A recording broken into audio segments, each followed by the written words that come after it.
From Social Prosperity Partners, this is Community Catalysts.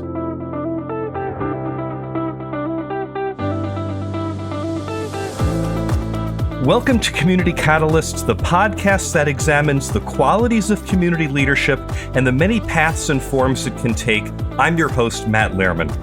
Today, we're prospecting for wisdom with Mayor Gary Petersen of Nevada City, California. Nestled in the foothills of the Sierra Nevada mountains, this charming town of more than 3,000 residents, packed into just 2.2 square miles, is steeped in history. Once a thriving gold mining hub, Nevada City now offers more than just echoes of its past. It's a community brimming with hidden treasures and enduring wisdom. Here to share some of those golden nuggets with us is Mayor Gary Petersen. Welcome, Mayor, to Community Catalysts. Thank you, Matt. I'm so happy to be here and always happy to talk about my beautiful little town.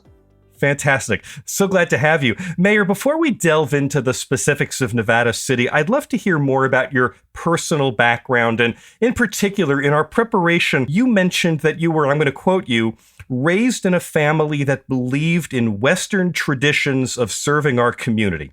Could you unpack that for us a bit? What do those traditions mean to you, and how have you exercised it over the course of your career? Yeah, thanks, man. What a great question. Yes, I come out of a Western family. My mother's family came for the gold rush and stayed for 5 generations. My grandfather was a railroad man. My father's family came to California during World War II and stayed. So one of the enduring truths that I found about community is in the West, particularly when the West was being settled, we have all these images of the lone hero, the John Wayne, the individual cowboy who saves everybody. But the truth is, in the West, if you do not have a community, you die.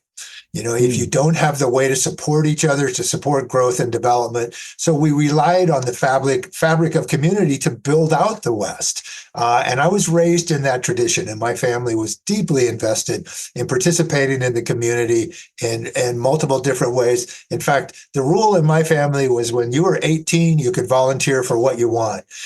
Before that, you did what the family did. So I was steeped in those traditions and caring for each other and understanding that, yes, your family was really important, but so was your neighborhood and so were the people that you contacted with in the community. So it was a much broader based notion of community. And even to today, I find in my work that I'm really most concerned about the quality of our community. Now, you've been mayor since a special election in 2020, but tell me about your career before you were mayor. You've told me 50 years in something. Tell me about that. Right. I started, my father worked for a city, ran the municipal swimming pool. My first job with a paycheck was vacuuming the swimming pool. Then I went on and fought forest fires for 8 out of 10 summers as a young man, working for the federal government, and ended up in Alaska fighting fires from helicopters. And I took that aviation experience and went to work at small airports, ultimately becoming an airport manager. Along the way, became fascinated with how we organize ourselves to do work and did a lot of training and organizational development in local government. And then I went on to run my own consulting practice with organizational development with nonprofits and local government. Wanted to make sure I didn't get rich, so I stayed in those fields and was able to do a lot of good work and learn a lot. I then became a public works director, promoted, and started to run some really substantial organizations. $100 million budgets, 150 employees, and work with communities, really some tough communities, farming communities in California, a lot of farm labor, a lot of work. And then I moved into, not surprisingly, I moved from that into water and water management, water resource management. And even then, I still now, after all of that work, which I, have loved, and it's all been community-based. That's what I do. But I even now still continue to work part-time as a trainer, training leaders in local government from a multitude of cities and agencies. Wow. So, and you did that for 50 years? Yeah, I started in 1967, and of my first community job. And I've been in the private sector here and there, but for the most part, it's all been local government. And so after all of that, you decided to run for mayor. Or sorry, decided to run for council. Right. Yeah, a little bit of a correction. I got elected for council in 2020, and then we take turns being mayor in my city. So I became the mayor in July 1st of this year. I was a council member before that for 3.5 years. One of the great comments made to me was from someone that I'd worked with a lot in local government. I told them I got elected, and they looked at me and said, "Haven't you learned anything?" But as it turned out, I love my little community that I've lived in. I've been in and out of here for years and owned a home and rebuilt an old Victorian here. But at one point, I went and picked up the budget around 2018 and picked up the budget to just take a look because it's a $5.6 million budget, and I couldn't read it.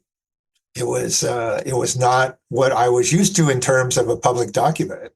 And then I couldn't find anybody that would talk to me about it. And so I started looking closer and found a number of things that I felt my community and the administration of my city were not in alignment on values and thinking. So I became involved, and finally I stood there one day and looked at it and said, knowing what I know and with my experience and what I think I'm seeing, I think some bad things are going to happen, and I can't stand here and just let it go. So I got elected. Can I ask you to unpack that a little bit for me? When you say that the values weren't in alignment, what does that exactly mean?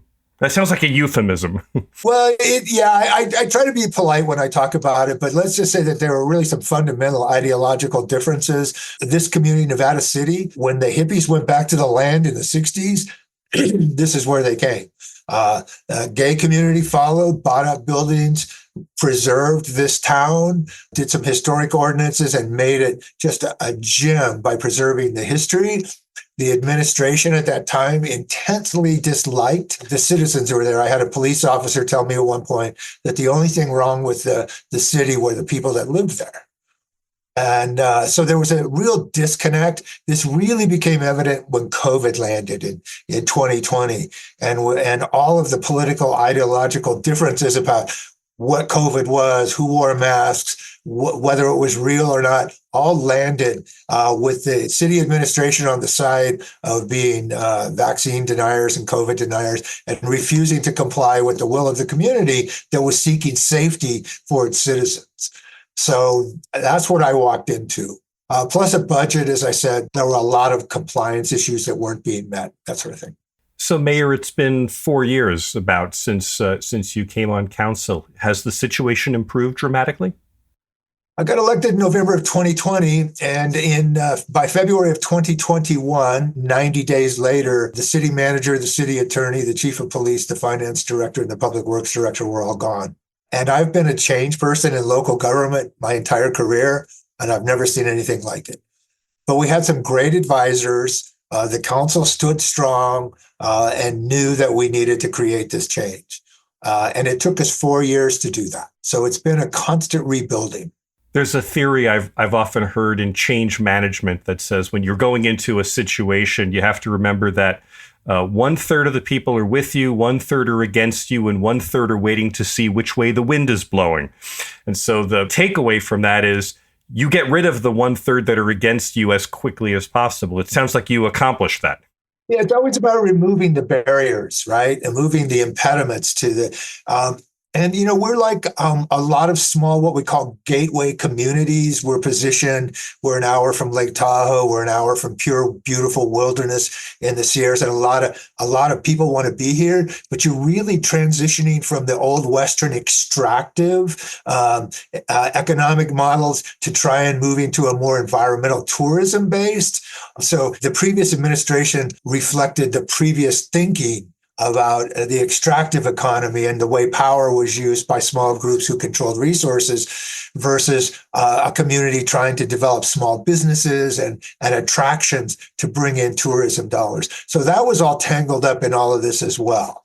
It did take us 4 years. We had, as I said, some great advisors, but we're now wonderfully in a position to start moving forward on critical issues.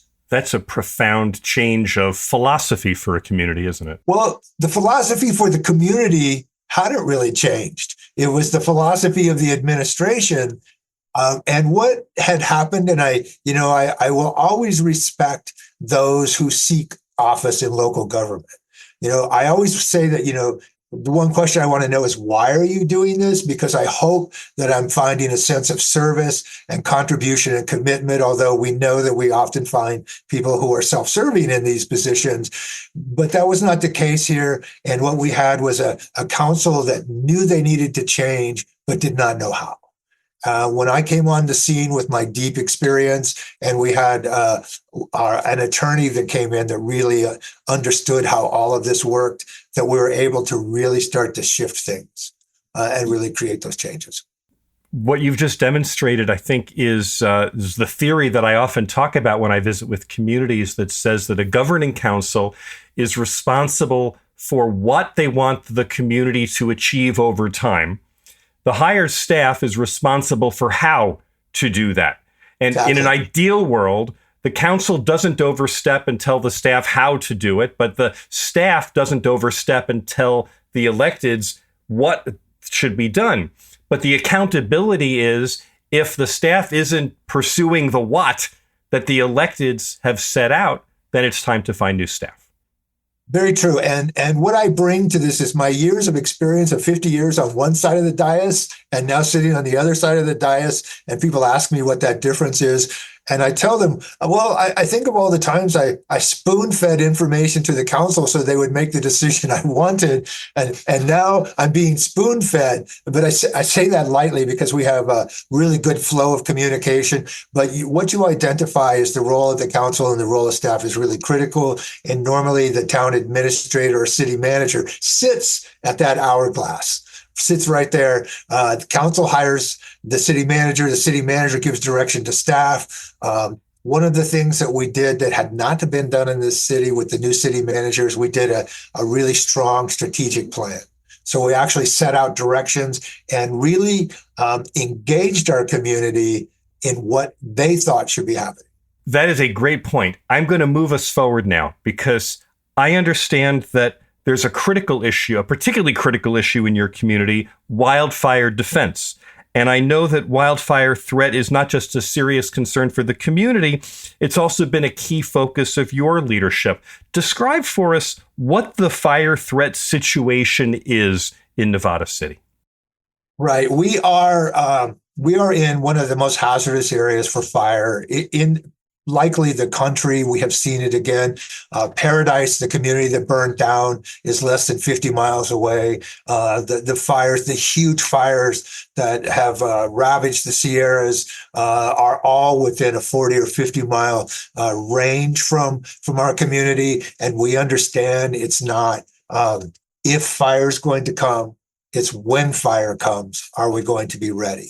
So we had some council members who began to take this on with the previous administration, but they didn't get the support or traction that they needed. So what we did was we built what we call our Fire Safety Advisory Committee, which has 2 council members and 5 members of the community. And we created an advisory body to the council, but we look at these issues, we engage experts, we're learning. The most important thing that we can all do, I think, particularly in today's world where change is happening so fast, so we have to commit ourselves to learning what we need to learn. We're learning our way into all of the changes in climate, the impact of fire. As I alluded to earlier, I started out as a young man fighting big fires.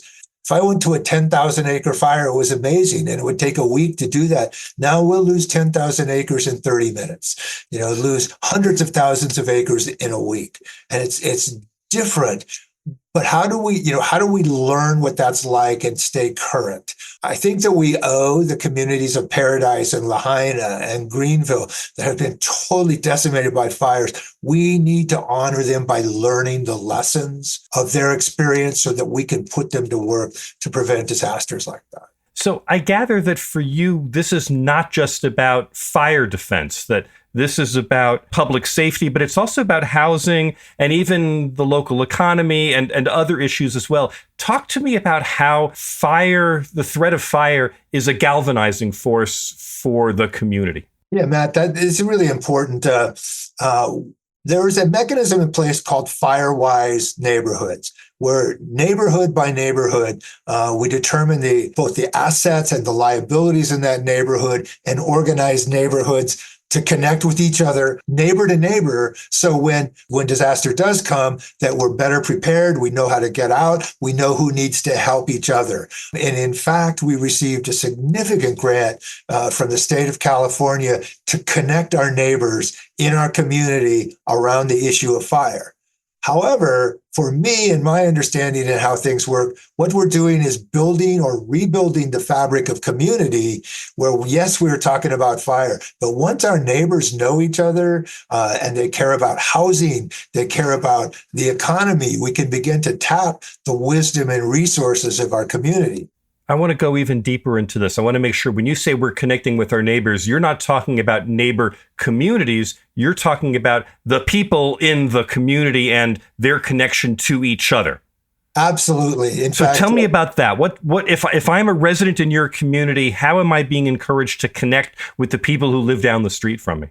Right. So what we are doing is we're organizing a series of events. We've held as I said, fire is our organizing principle to bring people together, frankly, because it's who's going to argue with you about being better at fire? Well, the answer to that is more people than you imagine, or perhaps not, because it does have a lot to do with people's properties. But we are bringing people together. I've been at 3 of these meetings where neighbors get together. They see who's there with them. They learn. They don't want to leave the meeting. They're talking to people that they've never met before. The first one I went to, the neighbors ended up meeting each other, decided they want to have a block party. Our role is to support them in doing that. Connecting them with each other. We are now going to hold a neighborhood summit and a neighborhood mixer where we're bringing together the really capable Firewise communities together with other neighbors. These are their neighbors, people that live next to each other and know each other, and bringing them all together to start to share information with each other and interact with each other. I always think of it as weaving the web of connection. That's how our communities are built. That's what we should be doing. But we also learn what people care about in their communities. It's more than just fire. We find out that people know who the seniors are that need support. They know where there's people, disabled folks in their neighborhood who are going to take special attention should a disaster rise. So that kind of information is critical, but it's really building the resilience of people working together. Mayor, I want to make sure that I really understand, I want to make sure that I really appreciate what you're describing here. I think what I'm hearing you say is that even at its best, the local government can only do so much so fast, and that preparedness and response to crisis has a lot to do with how the people in the community how they're educated ahead of time and how well they are connected to each other, their ability to step up and take care of each other in a crisis moment. Is that what you're talking about? That's a culture of community that's different than governance of community. It absolutely is. And it's that everybody has responsibility, that everybody has a role to play in this and what we need and what we want to do together. It's really important. And yes, it is going to come down to the fundamentals if you've got to evacuate a neighborhood. Everybody in the neighborhood knows which way to go, but they also know to check on each other, to support each other. But I also find over the years of my career is that some of the most important issues that you'll find rise up from that level. I often think about it in 2 ways. From the bottom up, where neighborhoods surface issues that are really important, things about broken playground equipment you might not find, or an issue that needs to be addressed, a homeless camp or something that's a threat because of fires. And you don't know this when you're out in your community and you're looking, but you can't see it all until your neighbors start to surface these things. But there's also then the top-down issue with all of this, particularly with fire, is how we establish ourselves as a regional presence because many of the resources that we need to drive our neighborhood work comes from above us, state to county, down to municipalities. So it's working the top and the bottom. But yeah, I can't say enough about the importance of listening to our communities and our neighbors, and supporting them. And this is a piece about not directing, but supporting our neighbors to be the best they can be. Yeah, Mayor, I'm wondering what the takeaway should be for an existing or an emerging leader in another community who also is trying to act in the best interests of the community as a whole. If you were writing up your list of, 3 top lessons that you would convey based on your experience, what would they be? Well, so first is, I always say this at a higher level, it takes 2 things in a city to get anything done: money and political will. So resources and focus. So focusing the need, which we did with our strategic plan, identifying the key issue for your community, so that when you do reach out to your community, they know that you are in fact responding to what they wanted. You're trying to do what they wanted. And then the next piece is how we communicate, and that we do it in useful ways that can be heard. We don't just decide this is the way we're going to communicate. A real communicator knows that you keep going till you get heard. You have to keep adjusting your message and working with people until they understand the message that you're trying to deliver. And, bureaucracies, we're not always good at that. We're just going to tell you, this is how it is. We're going to hand you a piece of paper that may or may not make sense and gives you information. But here we're going to keep going until you get heard, and we're going to listen to you to know that. And then to understand that underneath this threat of fire is a huge amount of anxiety and fear. People talk about existential dread. Well, this is a low burning, constant fear and dread. And it's important to understand that when people react, because we cannot make our decisions out of fear and anxiety. We have to make our decisions out of data and good thinking and collaborative process. I always took it.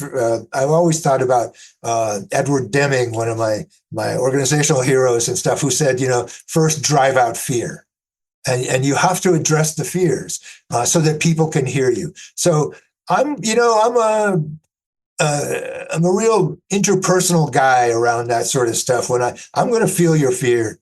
And, we have to talk about that and have to let people know that what we're trying to do is our best to address those issues that are causing your fear. I think that's positively a brilliant response to that, Mayor. Just really helpful and instructive. I was thinking about your situation and trying to compare it to threats that loom over other communities. And the obvious one that always comes to mind is New Orleans. And in New Orleans, of course, they're always afraid of a hurricane and the flooding that can happen because it's below sea level. And there is something kind of paradoxical about the mood of New Orleans, which always seems to have this kind of defiant joy, as if to say that, if the waters come, we'll dance until the last possible moment. I'm wondering if you can help me turn that around for Nevada City. Is it resolute preparedness? What's the mood in Nevada City as you're living under this kind of threat? Is there dancing? In this city, you bet. We are a city of festivals. We are a city of music and arts. We are a vital, alive community. We really value that. We show up as the top 100 arts communities in the nation every year. In fact, one of the great things we did in the last under the last mayor was arts were so important. We actually formed an arts council, which arts commission, which had never existed before. But if it's a part of our economics and it matters to the community, we're going to do some work to support it and govern it and advance it. That's how much we care about these things. But underlying that, we have to deal with the hardcore issues of the threats in order to preserve those things that matter so much to us. It's fundamental. But it's not just fire. 2 years ago, we had what we called Snowmageddon, where we were hit with 4 feet of snow in about 24 hours. We had over 1,000 trees go down in our town. I mean, in neighborhoods trying to dig their way out, which was a great lesson for us about we can focus on fire, but it's really about focusing on how we coordinate with each other on any kind of disaster. So that it's more than fire, but it's all about keeping the community functioning and alive so that we can enjoy the beauty of this place we live, the fun that we have. It's an amazing place, but we know we have to take care of business to protect it. You're saying that because we're taking preparedness so seriously, because we're investing in the relationships neighbor to neighbor, that actually has a positive benefit for the community. It does. It does. And again, as I mentioned earlier, this used to be extractive economies, and we've, now we're a tourist economy. So we in fact have a committee from the council for our strategic plan is called the Vibrancy Committee. And that's where the Arts Council came out of. And this is how we support efforts of art, community art and public process and parades. And I mean, we're getting ready to celebrate Constitution Day. We're the only city in the West that celebrates Constitution Day. We have the marching presidents, where we have citizens dress up like every president through all of history, and they march in that parade. We have suffragettes. I mean, we love our history, and we do all that, and it keeps it a vibrant, attractive history. I mean, a vibrant, attractive community. So people want to come and see what we're doing. My theory of a tourist economy was always, you want somebody's cow to wander into your yard so you can milk it and send it home. And in a tourist economy, that's what you do. So all of this plays into how we show up in a broader area. And also with, protecting ourselves, the economic development, because you still got to pay for a city. One of the things I always say to people when they've got an idea or something they want to do, so you've still got to pay for the city. But on the other hand, we're going to have a fun time here. We're going to enjoy where we are, and we're going to promote that because that's how we make a living. The name of my practice is called Social Prosperity Partners. You are describing social prosperity. You are describing the wealth that is created when people work together courageously, and it sounds like a wonderful experience. It is, and it's what makes this community so special. I got to tell you, Matt, there are very few places I would sit on the city council for. I've seen too much over the course of my career, but here it was not only necessary, the possibilities of doing exactly as you described, tapping the wisdom, because I always believe in the wisdom of the communities. And this is a very unique place that has attracted people for years. You never quite know who you're talking to here. You could be talking to somebody in a coffee shop and find out that they sit on a board of an international aid organization for Africa, which happened to me. Or I was talking to someone and found out that they took Skype and translated it into disability language and stuff. And then what's really changed us is the Zoommigrants. With COVID and the impact, and people who were able to suddenly disperse from where they were living and able to work. And it's amazing because you really want them here. They bring a lot of resources, but they also have a lot of money. And the first thing they do is your housing market goes crazy because they can buy it. So it puts you in a position, you want them here. They're good citizens. They spend their money. They're happy to be here.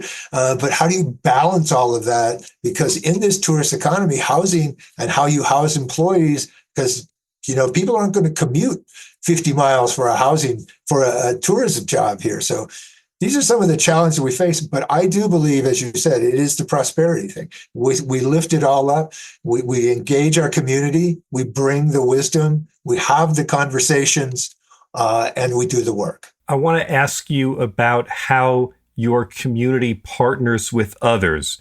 You obviously, the town has limited resources, so you have regional, state, other partners. What have you learned about what it takes within your community in order to be a good partner to those outside of your community? What makes it feasible for them to work with you? Part of this goes back to a lot of work I did as a public works director one time in redefining partnership. I don't need a partner that shows up to be my partner because I have money and they don't. I need a partner that shows up, that is willing to bring whatever resources they can to the table and to engage fully and completely and stand up for each other when the going gets tough. It turns out we are the county seat. This little small community, we've been here, incorporated in about 1852, 1853, depending on who you talk to. The county has been around after that, but we're the county seat. So we have an attraction to begin with. The county government center is here. But what we do is we show up as legitimate partners. My theory of grants, right? People will look at you to determine if you can take their money and put it to work in a way that meets their needs. Your job is not to spend their money. Your job is to be their very best customer. Your job is to make their job easy to give you money. So you show up, you go to the meetings, you contribute, you participate. If there's an issue that your council needs to support, I've never hesitated to bring something that the county needed or that the state needed from us. We do a lot of work with Cal Fire and that sort of thing. If they need a resolution, they need something from us, we will deliver it faster than anyone. We will show up, we will be responsive, we will communicate, and we will work with you. The county, as an example, has done a lot of wildfire work in our region. They downloaded $70,000 worth of data to us about fire risk in our little area that we didn't have to pay because they saw what we were trying to do. They needed us as regional partners because they had this big hole where nothing was going on and they needed to fill that hole. So we showed up, this is what we're doing, and we've engaged with them, and it's been a great process. But I think understanding the necessity of regional engagement is critical. Yeah. So to be clear, it's not just that you have need for regional engagement. You have to put forth the competence and the stability to be able to earn the regional cooperation and protection and funding and services to be a real strong partner for those that have some responsibility to help you. Absolutely. And underneath it all, Matt, is trust. Whether it's trust with our neighbors and trust with our communities, it's trust with our partners. That when we say we're going to do something, we actually do it. That we don't make false promises, that we don't blow smoke, that we actually keep our word and are credible. And that happens, I think, that at every level as an elected official. I have one last big question for you here. I'm wondering if fire defense is merely a tactical challenge that you prepare for, or to what extent the community is focused on root causes of fire threat, which could include climate change. And of course, climate change is one of the big national political divisions. And I wonder how even that plays out in your community. Well, yes. So I think that I'm living, perhaps, I don't know, I'm an old guy. I came out of the 60s. I sometimes think about the division that I experienced in the 60s that's coming up. And I look at the divisiveness, the intentional divisiveness that's being driven in political discourse. I don't have any time for that. Unity and unification, how we come together is more important than how we're divided. And so I'm constantly looking for those issues like fire that bring us together rather than divide us. Where we are right now, we still have folks out there that deny climate change and all that, but we actually live it and have been living it. And in fact, I will spend my Friday at a countywide sustainability climate change conference up the mountain, where leaders are coming together to talk about how that works in our community. Mayor, I'm going to ask you some lightning round questions. These are questions that you have to answer in one sentence or less. Are you ready? I'm ready. Mayor, Gary Petersen, describe your leadership style in just 3 words. Behavior, trust, and responsiveness. What's one must-see spot in Nevada City for a first-time visitor? Wow. We have so much. I'm going to get you in trouble. I'm going to get you in trouble with everyone who you don't name, right? I go with the Yuba River, which is not in our town, but is one of the great attractions nearby. Mayor, what's the most practical or useful leadership advice you've ever received? Leadership is a commitment. There is no successful ambivalent leader. I want you to explain that. Go ahead. You can take more than a sentence. I want to understand what that actually means. So I once was working with a nonprofit organization that I disagreed with, and I walked away. because I couldn't live with the agreement. The consultant we were working with called me up and he said, I understand your position, but I want you to understand that leadership is not a cloak that you put on or take off whenever you feel like it. You have to commit to leadership or stand down. Mayor, if you could instantly gain any new skill or talent, what would it be and why? Play a musical instrument better than I do now.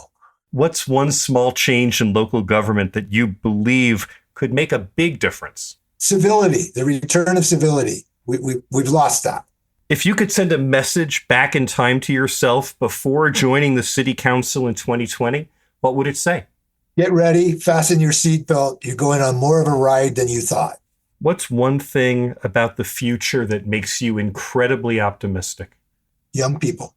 Drawing from your experience as mayor, what's one key insight you've gained about leading a community like Nevada City that you think others might find valuable? Listen to everyone. The surprises come from everywhere. The knowledge in your community. Trust the wisdom of your community. It's there. Consider all the ways that Nevada City might evolve over the next, 20 or so years. And let me ask you, what is one thing about Nevada City that today that you believe should be protected, preserved, or even treated as sacred as the community moves into that future? Our historic area. At the same time, the tagline on our strategic plan is at the nexus of progress and preservation. We need to preserve our beautiful heritage. Absolutely. It's who we are. But we also need to advance technologically. We also need to advance housing-wise. We need to advance economically. So that balance, but protecting this community is everything.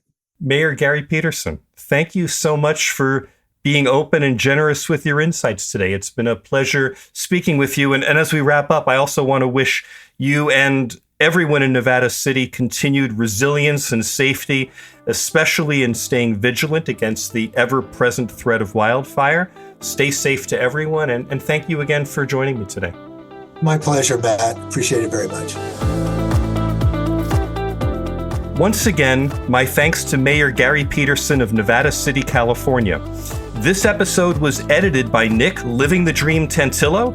Our executive producer is John Little. I'm Matt Lehrman of Social Prosperity Partners. Ask me a question, share a comment, or let me know that you have a story to share. You can reach me at 602-688-2724 or Matt, M-A-T-T, at socialprosperity.us. I'd love to hear from you. We'll be back soon with another Community Catalyst.